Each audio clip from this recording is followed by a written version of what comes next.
Welcome to the Real Estate Espresso Podcast, your morning shot of what's new in the world of real estate investing. I'm your host, Victor Menashe. Today's episode is another AMA episode. That is, Ask Me Anything. I love to answer your questions. If you have a question you think is going to be of broad interest, send it in. I will answer it live on the air. Send your questions to victor@victorjm.com. That's victor@victorjm.com. This question comes from BJ in Raleigh, North Carolina. He sent me quite a detailed package of information that's far too much to cover in a single episode. However, I will summarize this project and give my initial reaction based on the information provided.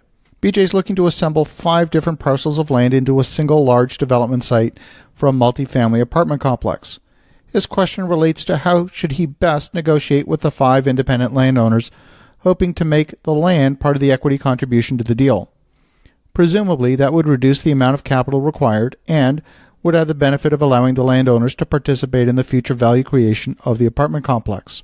First of all, congratulations, BJ, for having the guts to consider a project of this size. Larger projects have the benefit of providing enough value and enough cash flow in order to afford all of the necessary skills you need to pull it off. Having said that, larger projects also represent more risks. Larger projects come with larger problems. While there are many aspects of this project that I could provide comments on, I'm going to zero in on 3 items. Here we go. Number 1.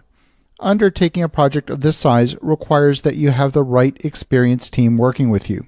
You can still be one of the principals of the project, but you need to bring in people with significant development experience building multifamily apartment complexes as partners in the project. Number 2.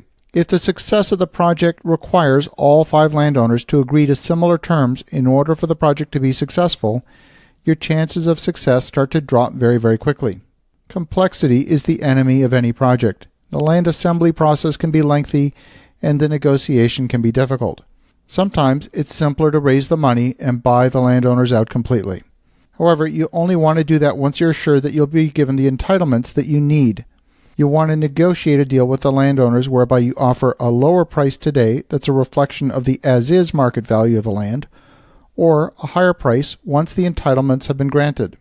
Land that's entitled for an apartment complex is worth substantially more than land which is being used, say, for agricultural purposes. By keeping the negotiations with each of the sellers simple and straightforward, you increase your chances of success. You also want to look at the minimum land assembly required for the project to be viable. That may not require all 5 parcels of land. You might be able to get away with only 3 parcels. Yes, it's a smaller project, but it'll also be simpler to execute. And number 3, the third area I noticed is the information you provided in the construction budget had me a little bit concerned. I'm currently building a project of similar size and scope in another state, and construction costs in North Carolina are not going to differ materially from other locations in the South. When I look at your construction budget, it seems quite low to me. If you underestimate the cost of construction, you're setting yourself up for failure. The definition of success or failure of any project often has little to do with the actual cost of the project, has more to do with the expectations that were set at the beginning. If you set the expectations of too low a construction cost, you're almost certain to fail. My third piece of feedback on the construction cost is easily solved with my first piece of feedback, which is to make sure you get some experienced apartment constructors involved as part of your core team. If this is your first project of this scale, my recommendation is you take a front row seat at the table on the land development side. Engage local urban planners, architects, attorneys who can help you with the site plan development and the entitlement process with the city. Get a really, really good commercial real estate attorney who's experienced negotiating commercial land deals. And when it comes to the actual development, you'll take a back row seat to the folks with lots of multifamily construction experience, and you'll still retain an ownership interest in the project. That will set you up better to undertake projects like this in the future with yourself as the principal. Before a lender's going to write a check for $30 million, they're going to insist on you having the experience base in your team. So don't wait for a denial from the bank. Go find that ideal core team now. I want to thank you, BJ, for a great question. I really encourage you to move this project forward, but definitely get the right folks helping you with this every step of the way.